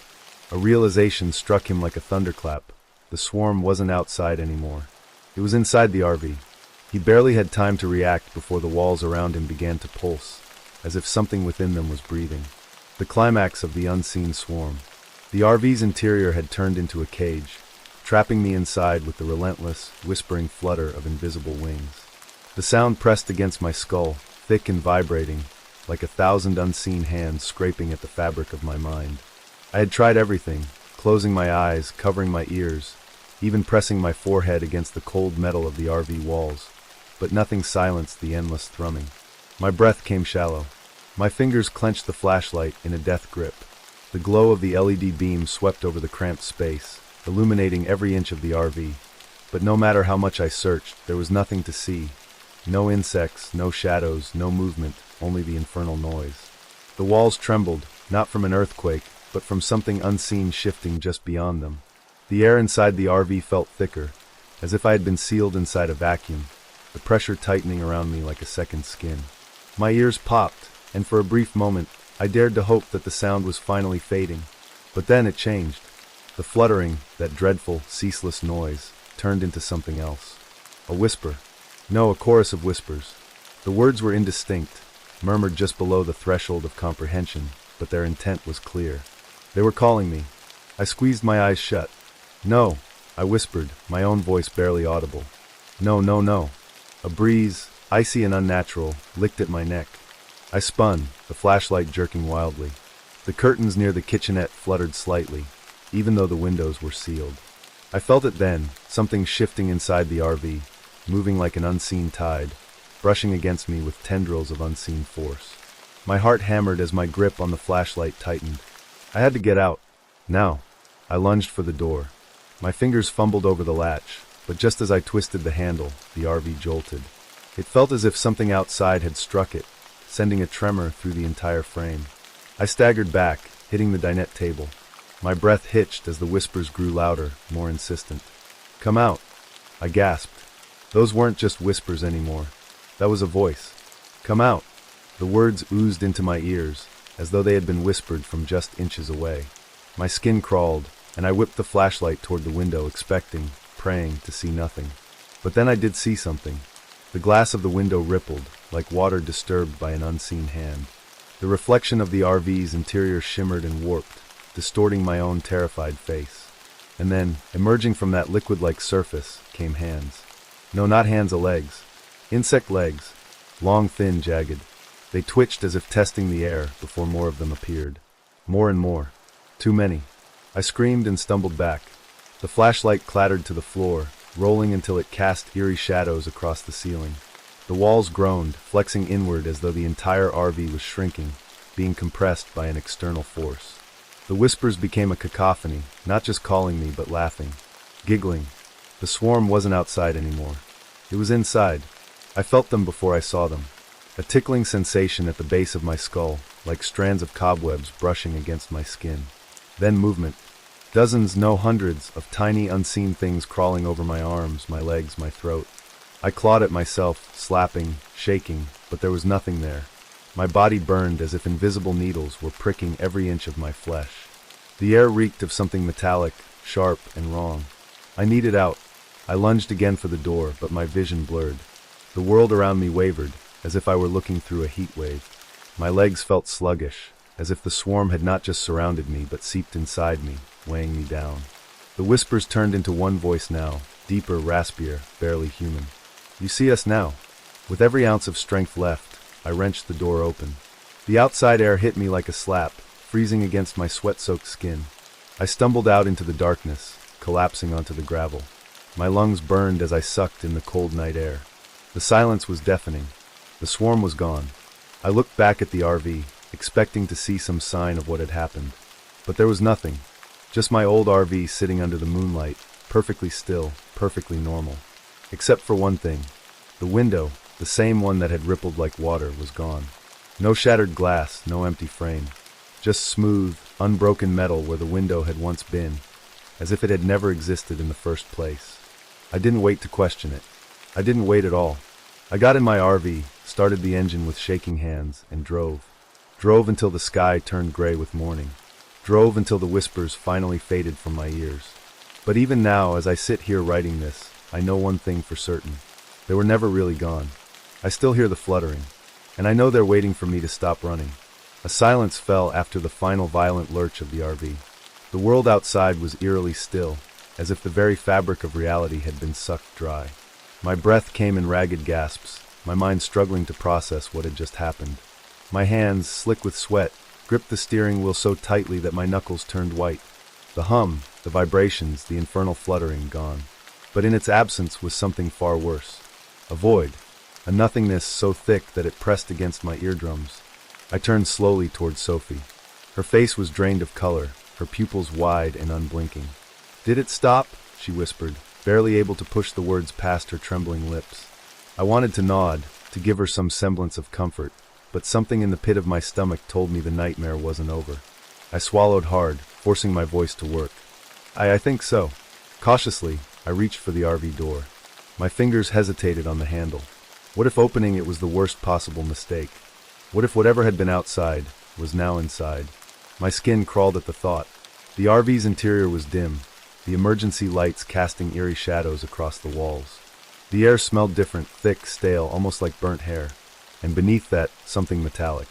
I exhaled sharply, then slowly turned the knob, cracking the door just enough to peek outside. The world beyond was drenched in darkness. Not normal nighttime darkness. This was absolute, like the world had been erased beyond the small sphere of my headlights. The trees, the dirt road, even the sky gone. just a vast, pulsating black void that threatened to swallow everything whole. The moment my eyes adjusted, I saw them. The ground beneath the RV was moving, shifting, writhing. My stomach lurched as I realized what I was looking at. Tiny, nearly imperceptible figures swarmed over the earth, countless microscopic bodies flitting about like a sentient tide. Thousands, no millions of them, vibrating in unnatural synchronicity.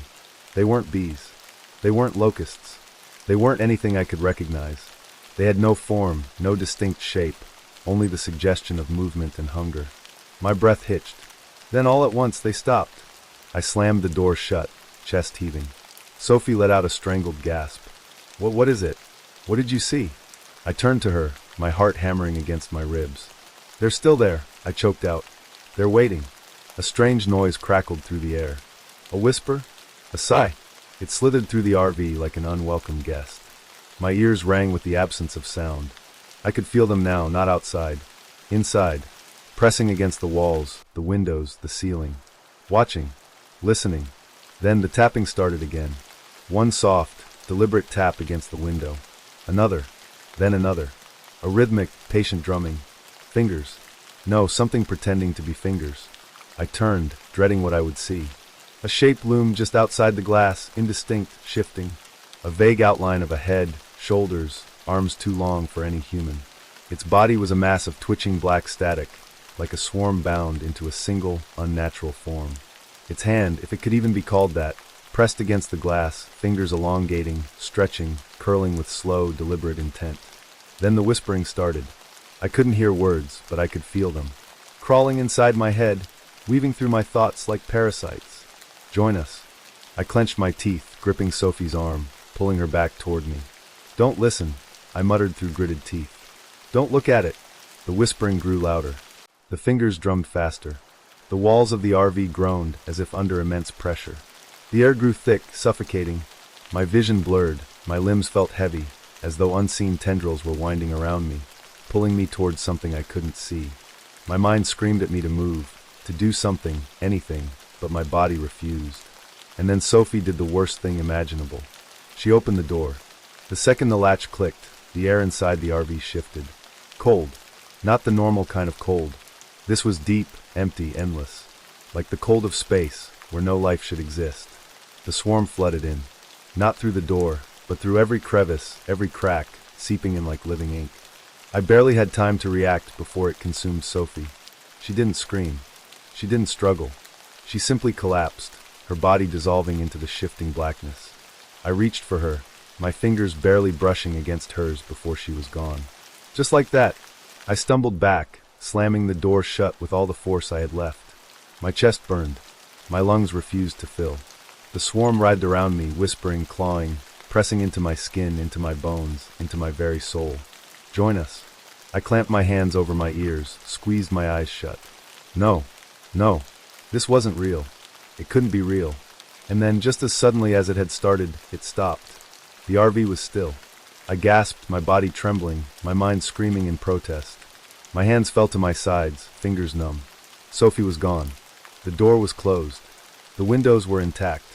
No sign of the swarm. No sound. Just silence. My breath came in ragged sobs. I turned to the driver's seat, forcing my numb legs forward. My hands shook as I turned the key in the ignition. The engine roared to life. I pressed the gas pedal. The RV moved. The road stretched ahead, empty, endless. No sign of the black void. No sign of the swarm. The forest looked normal, as if nothing had happened. But the seat beside me was empty. Sophie was gone. And in the silence that followed, as I drove blindly into the night, I heard it. A soft fluttering.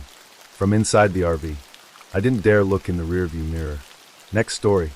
I've spent most of my life on the road. There's something about the open highway, the endless landscapes shifting past my windows, and the promise of solitude that's always drawn me in. Some people crave routine, stability, the comfort of four stationary walls. Me? I find peace in movement. My RV isn't just my home, it's my entire world. It has everything I need, my little kitchen, my fold-out bed, the driver's seat that's molded perfectly to my shape after years of long drives. I know every inch of it, every creak, every rattle when the wind picks up. It's my space, or at least it was. The night it all started, I was exhausted.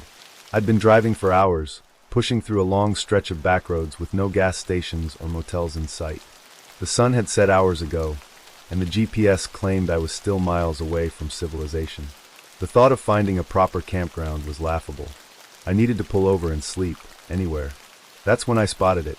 A small rest stop, barely more than a gravel patch off the side of the road, surrounded by tall pines that stretched into the darkness.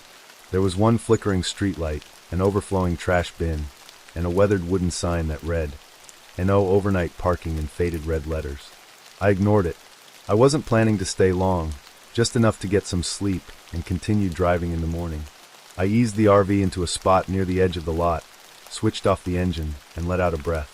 The silence was thick, broken only by the occasional chirp of insects outside. I stood up, stretched, and reached for the door handle to step outside for a breath of fresh air. And that's when I heard it. "Welcome back."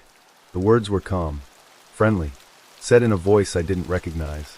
Inside the RV, I froze. My hand clenched around the door handle, but I didn't turn it. I wasn't alone. I spun around, eyes darting over the small space, my kitchenette, my bed, the driver's seat. Nothing. No one. The air felt off. I tried to convince myself I had imagined it. Maybe I'd dozed off for a second and dreamt it. Long hours on the road do strange things to the mind. Still, I checked every inch of the RV. I opened cabinets, peeked under the bed, even swung open the tiny bathroom door to make sure no one had somehow crept inside. Nothing. Just the familiar hum of the fridge. The faint scent of coffee lingering from earlier. But I knew what I'd heard. It wasn't my voice. It wasn't a thought in my head. And the worst part, it sounded so casual, so natural, like the way a friend greets you after you return home from work. "Welcome back." Back from where? I swallowed, shook my head, and tried to brush off the lingering unease. Maybe I'd left a podcast running on my phone, a delayed notification, a trick of the wind. I found nothing. I locked the doors, pulled the blinds shut, and climbed into bed. Still, even as exhaustion dragged at me, I couldn't sleep. Because the moment I closed my eyes, I kept thinking about the way it spoke. As if it knew me. I must have fallen asleep at some point, because I woke up to the soft glow of early morning spilling through the blinds. For a few blissful seconds, I forgot about the voice. Then it came back to me all at once. I sat up quickly, scanning the RV. Nothing had changed. The cabinets were still shut, the doors were still locked, and yet, the feeling lingered. That unsettling sense that something was wrong. I didn't waste time. I fired up the engine and pulled out of the rest stop without even stepping outside. The tension in my shoulders only eased when I merged back onto the main road, the stretch of pines disappearing in my rearview mirror. I told myself it was over, that it had been exhaustion playing tricks on me. And for a while I believed it. The day passed in a blur of highway miles and gas station stops. By the time the sun was setting again, I found myself in a much nicer spot, a well-lit, designated campsite near a lake. There were other travelers parked nearby, their campfires flickering against the darkening sky. I felt safer here. After a quick meal, I stepped outside to stretch my legs. The night air was cool, carrying the distant sounds of crickets and the occasional murmur of conversation from nearby campers. When I finally climbed back into the RV, I reached for the door handle. "Welcome back." I stopped dead. It happened again. Same voice. Same tone. As if I had never left. My breath hitched. I turned my head sharply, eyes scanning every inch of the small space. No one. I slammed the door shut and locked it. My hands were shaking. I wasn't exhausted this time. I wasn't on an empty road, alone in my paranoia. And yet, the voice had followed me. I didn't sleep that night. I lay awake, listening to every creak, every rustle of wind against the RV's exterior. At one point, I grabbed my phone and tried searching for anything. Stories of haunted RVs, maybe a gas leak causing hallucinations, something. But the answers I found were worse than no answers at all. Because there were no stories like this. Nothing about voices greeting travelers. Nothing about an unseen presence welcoming them back like an old friend. And then I realized something that made my blood run cold. This wasn't some generic, pre-recorded message. It never said the same thing twice. It knew where I had been. It knew when I left. And that meant it was watching me. From where? I didn't know. But I was going to find out. I didn't leave the campsite the next morning. After barely getting an hour of restless sleep, I found myself sitting in the driver's seat, gripping the wheel, debating what to do next. Normally, I'd be back on the road first thing, enjoying the crisp morning air as I chased the horizon. But the voice had unsettled me in a way I couldn't shake. It wasn't random. It wasn't a phone alert, wasn't a neighbor's TV bleeding through thin walls, and it sure as hell wasn't my imagination. It knew when I left. It knew when I came back. That meant something inside the RV was aware of my movements. And if that was true, then I wasn't alone. I spent the day testing theories. I tried stepping outside, then re-entering at random intervals. 5 minutes, 10, an hour. Each time, I held my breath, ears straining for any sound. Nothing. No voice. No greeting. By noon, I started doubting myself. Maybe it was a dream. A lingering thought echoing in my half-conscious state. Sleep deprivation can do strange things to the brain, after all. To shake off the paranoia, I went about my day as normally as possible. I cleaned up the RV, made some lunch, even tried watching something on my laptop. By nightfall, I had almost convinced myself that it was over. And then, at exactly 8:37 p.m., I stepped out for a cigarette. The campground was quiet, most travelers already inside their rigs for the night. A couple of lanterns flickered in the distance, casting long shadows on the dirt road. I wasn't even gone for 5 minutes. When I climbed back into the RV, I barely had time to close the door before I heard it. "Welcome back. You were gone for a little while this time." I nearly dropped the cigarette from my mouth. This time, the voice was different. Still calm, still polite, but acknowledging my absence in a way that was conversational. I whirled around, expecting to see someone standing in the kitchenette.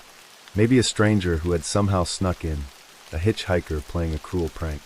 No one. Nothing was out of place. The hairs on my arms stood on end. I swallowed hard. My voice was hoarse when I finally managed to whisper. "Who are you?" Silence. The fridge hummed softly. My laptop screen flickered with an open web page. I clenched my fists, forcing myself to stay calm. "How did you get in here?" I tried again. No response. I sucked in a sharp breath, scanning every corner of my small living space. It was impossible. There was nowhere for someone to hide that I hadn't already checked. Then I noticed something else. My laptop screen was on a web page I didn't remember opening. It was a blank document, just an empty page, waiting for input. I felt my stomach tighten as I slowly approached it, and then, right before my eyes, letters began to appear, as if typed by invisible hands. "Hello." I felt cold. So cold. I reached out and slammed the laptop shut. I don't remember getting into bed that night. I don't remember anything except pulling the covers over my head like a child hiding from the monsters in the closet. But the monsters weren't in the closet. They were here. The next day I drove. Didn't matter where, didn't matter how far. I just needed to go. I had no destination in mind, just a single goal. Get away from whatever the hell that was. It wasn't a prank. It wasn't exhaustion. Something had made itself at home in my RV, something unseen. Something intelligent. I should have gone straight to a mechanic. A dealership. Hell, even an exorcist. But instead, I did the stupidest thing imaginable. I convinced myself that if I left the RV for a while, if I parked somewhere busy, took a long walk, maybe even stayed in a motel, then whatever was happening would just stop. Because none of this made sense. Voices don't just appear out of nowhere. Words don't type themselves. And if this was really happening, then I had to be losing my mind. So I parked the RV near a crowded diner and walked. I wandered the streets for hours, sipping coffee, sitting on benches, avoiding my home like it was a crime scene. The longer I stayed out, the more I tried to convince myself that there was a logical explanation. Maybe I had left my laptop open, and some auto-typing software had run in the background. Maybe I had imagined the voice both times. Maybe. By the time I returned, it was nearly midnight. I took a deep breath before stepping inside. The second my foot crossed the threshold, I heard it. "You were gone for a long time. I missed you." My blood turned to ice. This time, the voice was closer, like someone was standing right beside me. I shot my hand out and slammed the door shut behind me, heart hammering in my chest. The air inside was thick, oppressive. The RV felt different. I wasn't alone. I didn't even try to speak. Instead, I grabbed my keys and spun back toward the door, and the door wouldn't open. I yanked at the handle, twisting it, jiggling it. It wouldn't budge. Panic clawed at my throat. My breath came in short, frantic bursts. "Let me out!" I shouted. Silence. For a second, I thought I heard breathing. Not mine. Right behind me. I spun around. Nothing. The small space was empty, but I could feel something. Watching me. Waiting. Then, without warning, the lights flickered. Once. Twice. Then went completely dark. I couldn't see. I reached for my phone, fumbling with the flashlight. My hands were shaking. When the screen finally lit up, I swept it across the RV. And stopped. The laptop screen was on again. More words had appeared. Don't leave again. I felt a scream rising in my throat. I turned back toward the door, slamming my fists against it, shaking the handle until my knuckles burned. Let me out, damn it. Then, the door swung open on its own. I didn't waste a second. I stumbled out into the night, gasping for air. I ran. Didn't even care where, just ran. Away from the voice. Away from the laptop. Away from whatever the hell was waiting inside that RV. I didn't stop until I was miles away. My chest heaved. My hands trembled. And then, in the dead silence of the night, I realized something even worse. The RV door had been locked from the inside. If I didn't unlock it, who did? I didn't sleep. I spent the night huddled in a roadside motel, my phone gripped in my hand, heart hammering against my ribs like a caged animal. The room was stale, the sheets scratchy, but at least it wasn't the RV. At least I was alone. Or so I told myself, because no matter how far I ran, I could still hear it. The voice. Not in my ears. Not outside the door. But somewhere deeper. Inside me. Every time I blinked too long, every time exhaustion dragged my head toward the pillow, I could hear it, low, smooth, patient. You're coming back soon, aren't you? I forced my eyes open. My hands were shaking. This wasn't just some haunting. It wasn't an audio glitch or an electrical malfunction. It was aware. And worse, it knew me. At some point, I must have passed out. When I woke, the sun was already high in the sky, glaring through the motel blinds. My head throbbed, my mouth dry as sandpaper. For a few blissful moments, I forgot. Then I sat up and felt the full weight of reality crash back down. The RV was still out there, waiting. And even though every fiber of my being screamed at me to ditch it, sell it, burn it to the ground if I had to, I knew I had no choice. I had nowhere else to go. The drive back was too quiet. No music, no radio, just the endless hum of my tires against the pavement. The RV sat exactly where I left it, untouched, like an obedient dog waiting for its owner to return. The sight of it made my skin crawl. I didn't want to go inside, but I had to. I took a deep breath, bracing myself, and stepped up into the vehicle. Silence. The kind that felt wrong. I set my bag down, exhaling slowly. The air inside was stale, unmoving. Everything looked the same.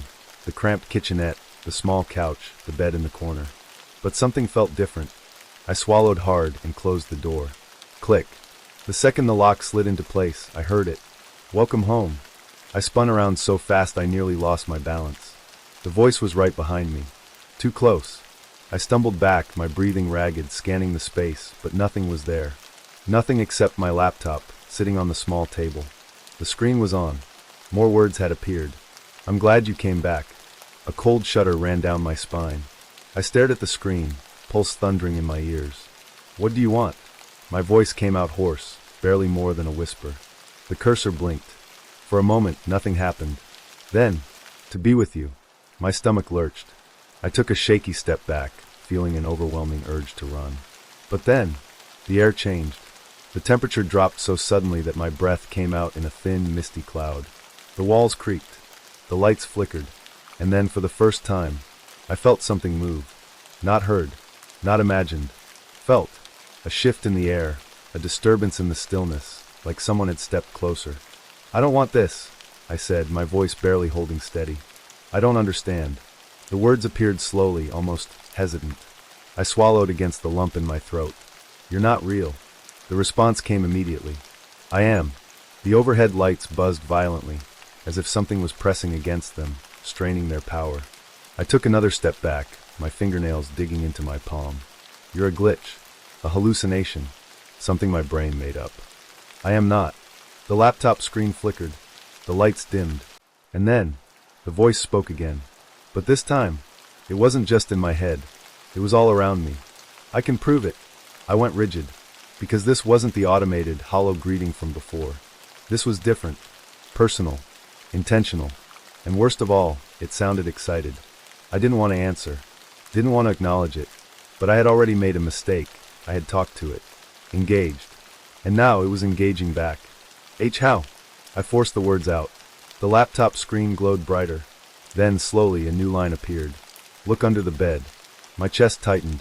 A low, thrumming pressure built in my skull, like my body knew something was deeply, horribly wrong. I turned my head toward the small bed in the corner. It was too dark underneath. I didn't want to look. No, I whispered. The temperature plunged. My breath came out in a sharp, white puff. Then the laptop screen flickered violently, and the voice, now distorted, warped, almost laughing, whispered something new. Then I'll show you myself. The RV shook. The bed creaked. And then, from the darkness beneath, a hand slid out. Not crawling, not grabbing, just resting, waiting. The skin was pale, almost translucent. Fingers long, too long. The tips tapped against the floor, a slow, steady rhythm, like it was mimicking the sound of my heartbeat. I choked on my own breath. No. This wasn't happening. This wasn't. The fingers twitched. Then deliberately, carefully, they curled inward, beckoning me. A dry, staticky whisper crawled through the speakers. I can see you. I bolted. Didn't care if the door was locked. Didn't care if I had to break a window, rip the hinges off. I slammed into the door, and it flew open. Something laughed behind me. I ran. Out into the night, gasping for air, my vision swimming with fear. The cold air burned my lungs, but I didn't stop. Not until the RV was nothing but a dark speck in the distance. I spent the next few nights miles away from the RV. Left it abandoned. Slept in my truck. But no matter where I went, the voice followed. Not in the wind. Not in my ears. But in my phone. Every time I turned it on, I found new messages. Unread. Unopened. All from my own contact. Where did you go? Did I scare you? Please come back. Every time I deleted them, more appeared. Each time a little closer. A little more familiar. A little more desperate. And late one night, when I finally worked up the courage to respond, to demand it leave me alone, I got one final reply. You can't leave. And then, a photo attachment. Hands trembling, I opened it. And my stomach dropped, because it was a picture of me, taken from inside my truck, while I was sleeping, and in the reflection of the window behind me, I could see a figure, sitting in the driver's seat, waiting, smiling. And when I turned my head, heart pounding in my chest, the seat was empty. But I wasn't alone. Not anymore. The photo haunted me. No matter how many times I tried to convince myself it was a mistake, a glitch, a trick of the light, the truth was undeniable.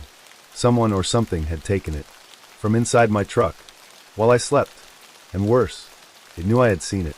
I left the gas station at 3 a.m., gripping the steering wheel so tightly my knuckles turned white. I had no plan. No destination. Just one goal. Get as far away as possible. The open highway stretched out ahead, dark and empty. The road swallowed my headlights, the silence pressing against my ears like a weight. But even as I sped down the road, I could still feel it. That sensation, like I wasn't alone. The kind of awareness that makes the hairs on the back of your neck stand up. I checked the rearview mirror. Nothing but the back seat. Checked again. Still empty. So why did it feel like someone was sitting right behind me? I turned up the radio, white noise. Switched stations, more static. Tried to call someone, no service. And then, somewhere beneath the distortion, a voice. You can't run from home. My foot slammed the brakes. The truck skidded, tires screeching against the asphalt. My breath came in short, panicked bursts, my pulse thundering in my ears. I grabbed my phone, fumbling to turn it off, to shut it out, but the screen wouldn't respond. And then, the radio cut out completely. Silence. Thick. Suffocating. I looked around, heart hammering. Nothing but darkness and road. Then, from the back seat, a breath, right behind my ear.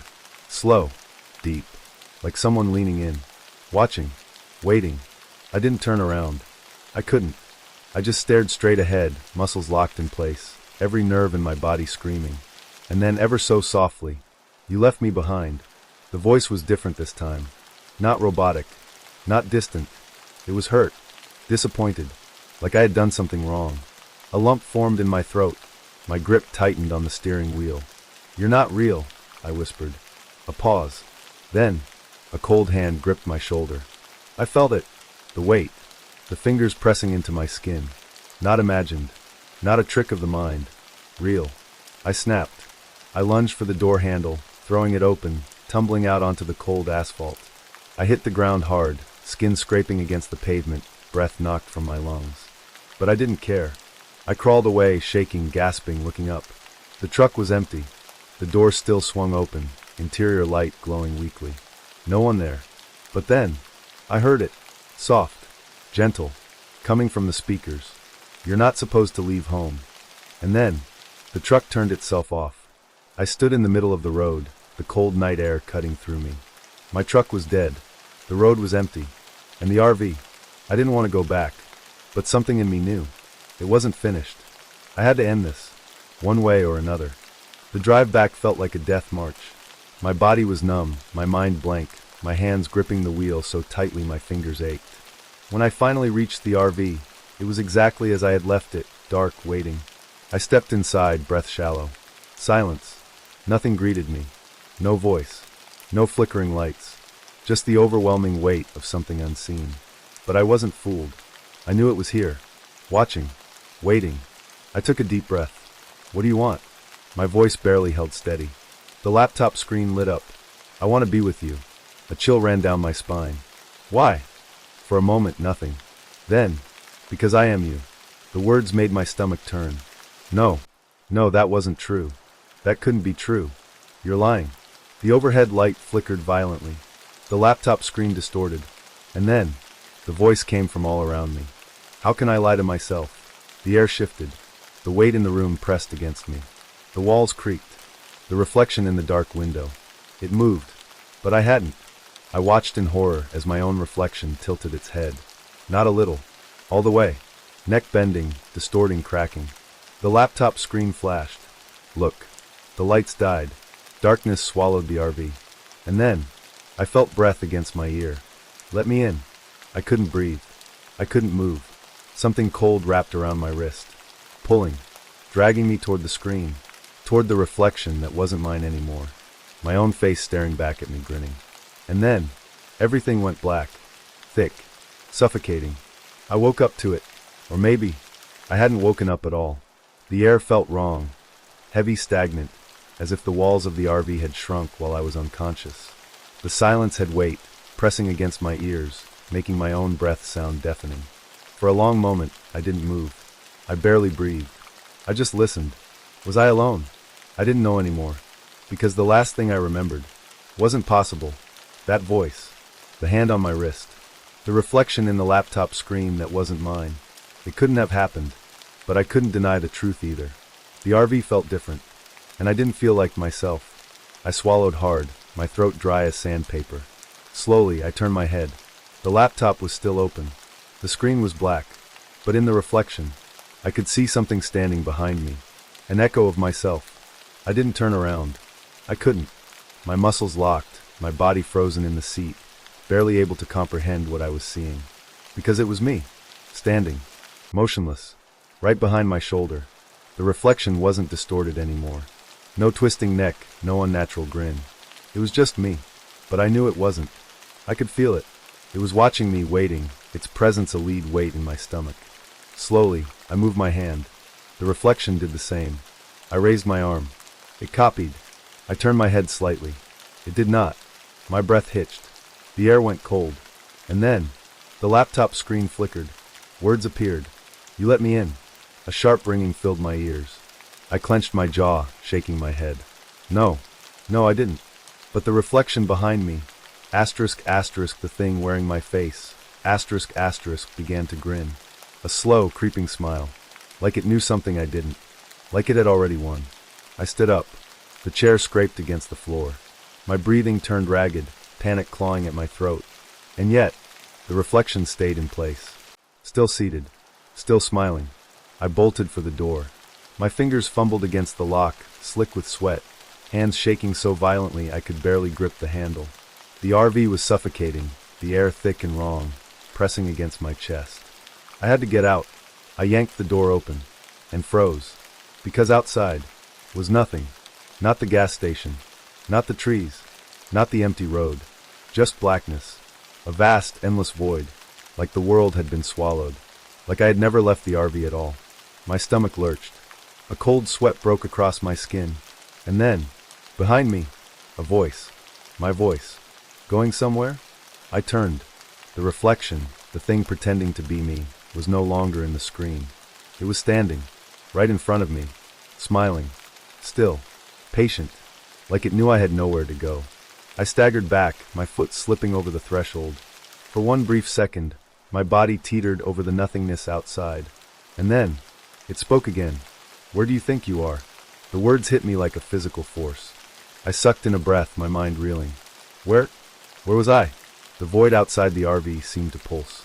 The inside walls felt too small. My head ached. Something was wrong. Had I ever left? The thought sent a cold spike of terror through me. I tried to hold on to the memory, the drive, the gas station, the moment I ran. But the details were slipping, like sand through my fingers, like they had never been real to begin with. I clenched my jaw. No, I was real. I was still me. I turned back toward the reflection, the thing wearing my face. And I whispered, "Who are you?" It smiled wider, and said, "I am home. The final choice." The RV shuddered.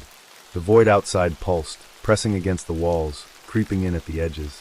The air grew heavier, and in that moment, I realized what it wanted. Me. It had been waiting, watching, and now it was time. It didn't need to chase me. It didn't need to force me. It just had to make sure I knew the truth. That I had never left. That I could never leave. Unless I took its place. I looked at the laptop screen one last time. It flickered, glitching. A single word appeared. Choose. My body went cold, and I knew what it meant. Either I became it, let it take me, replace me, or I stayed trapped forever. A host. Just like the ones before me. Just like the ones after. My breath came in ragged gasps. My head spun. Was this even real? Was I even real? I looked at the reflection. It wasn't smiling anymore. It was just waiting. Patient. Like it already knew what I would do. Like it had always known. And maybe it was right. The screen flickered. The lights dimmed. The void pressed in. And then, darkness. The sound of a chair scraping against the floor. Footsteps. Soft. Slow. Then finally, a voice. Welcoming the next visitor home.